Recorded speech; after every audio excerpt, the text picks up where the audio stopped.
Hello guys and welcome back to another game review. Today I will be reviewing Saints Row 2. Saints Row 2 was played and recorded on the Xbox One X. The main plotline centers around a character named the protagonist, boss, or player, depending on who you ask. The main storyline is set a year and a half after the events of Saints Row 1. At the end of Saints Row 1, the player was on a boat and was blown up. And at the beginning of Saints Row 2, the character wakes up from a coma. All of the main lieutenants of the 3rd Street Saints have either disappeared or moved on to other things, and it's up to the main player of the game to take over the city again.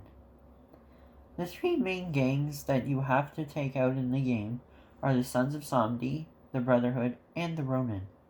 To help you take down these gangs, you must get 3 new lieutenants. The new characters in this game are named Shaundi, Pierce, and Carlos.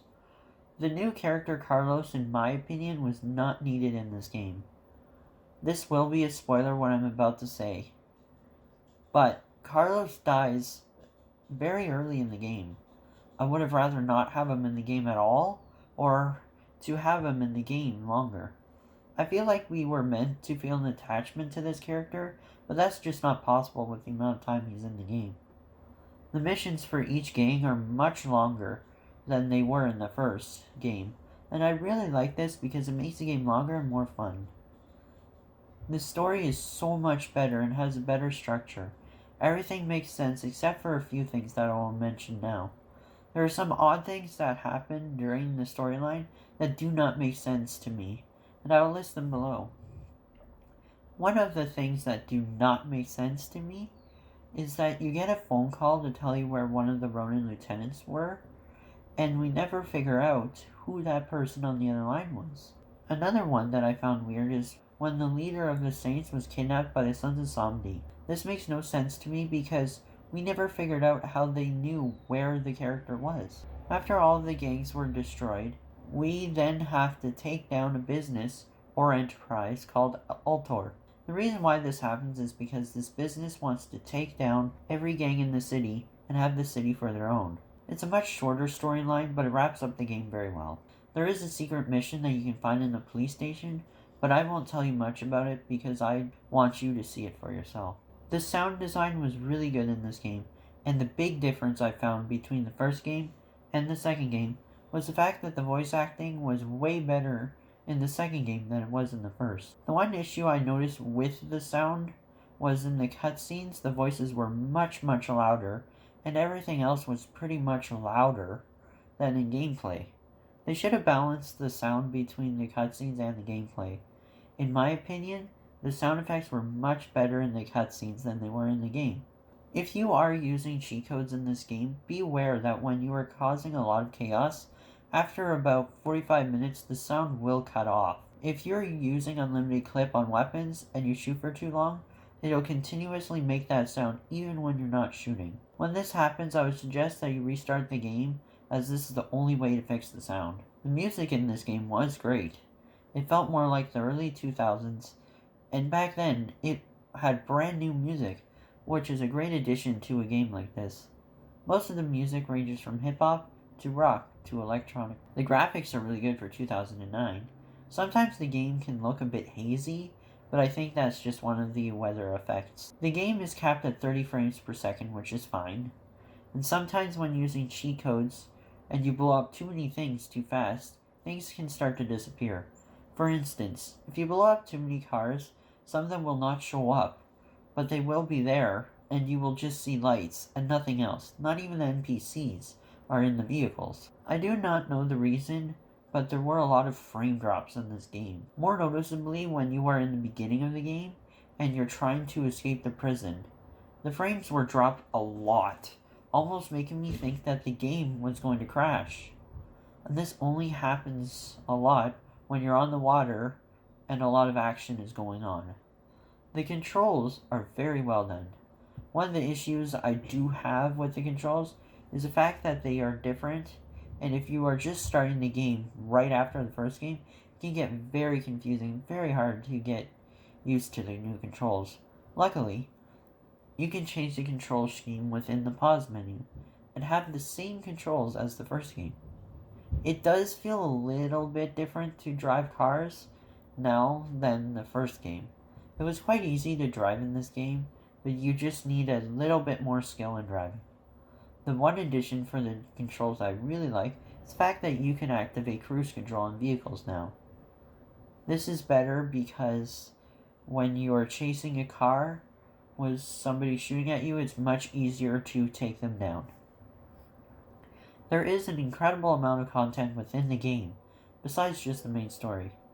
You have a lot of activities they can do, including trailblazing, which was really fun because you can just run through everything and everything will just blow up.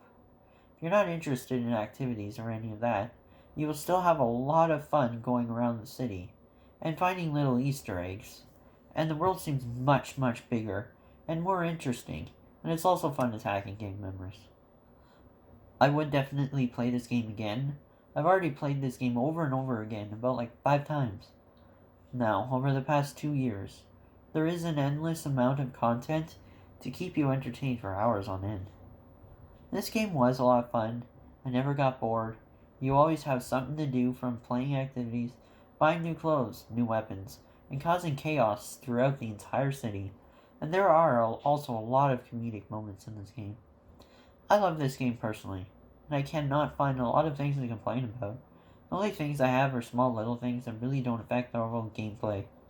Yeah, sometimes there are little glitches here and there, but only when using cheat codes. Otherwise, if you don't use cheat codes or are not interested in using cheat codes, you should be perfectly fine. The one major complaint I have is the frame drops. Sometimes they can get very distracting and concerning, because sometimes I'd be afraid that the game would suddenly crash. There is a lot to talk about with gameplay, so here we go. One of the first things you can do in this game is set up a playlist within your pause menu. Same as the last game. You just go over to the playlist tab, I think that's what it's called, and you select the radio station you like, and then pick the music you like the most and add it to a playlist. The only thing is you must buy the music before you can do this. Another aspect of this game that is great is that you need to earn respect to play missions and strongholds.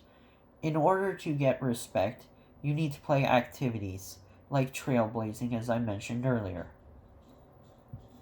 You can also get respect for the style of clothing you are wearing. It doesn't affect you as much as it did in the first game. There's also character customization. You can customize your character to look how you want it to look, from different skin colors to different facial features, genders, and even face paint. You can also customize cars, which is a lot of fun to do, but it has not been upgraded very much since the first game. The only things that are different from the first game, car customization wise, is that you can change little details, like having an antenna or an extra tire on the car. The last piece of customization is how tough your car is. Otherwise, there's not much more you can do to your car. Speaking of vehicles, they did add boats, motorcycles, and helicopters to this game, and is a great addition. The only problem I have with that is that you cannot customize your boats or your helicopters. The map is much, much larger than the first game, and there are added points of interest within the map. From the mall to a lighthouse and harbor, even the university, prison, trailer park, and nuclear power plant are added. There is so much more to explore in this game than there were last game. You could also get tattoos. The range of tattoos are much more expansive than the last game. You can get tattoo sleeves now, which is a great addition to make your character look more badass. There are also new activities within the game, like trailblazing. Trailblazing is a lot of fun and is a good pastime when you want to earn respect and have fun along the way. There are a lot more wacky moments within this game, like playing the activity Fuzz. You can use chainsaws to apprehend criminals, which is really funny. You have a lot more options crib-wise, where you can buy many, many different types of cribs. A cool feature within the game is the fact that when you progress through the storyline, the more the gang hideout will be renovated. You could also buy weapons and melee weapons. You can even customize your gang itself. You can change the type of cars that they have, how they look with their tag looks, and even their taunting style. This game has so much to offer gameplay-wise, and you'll never get bored.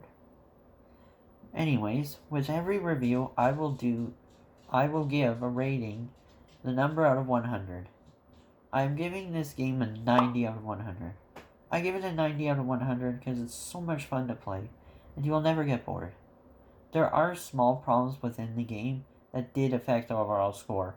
For me, the frames dropping was a big no-no, and in my opinion, if there were no frame drops, I would probably have given this either a 95 or a perfect score.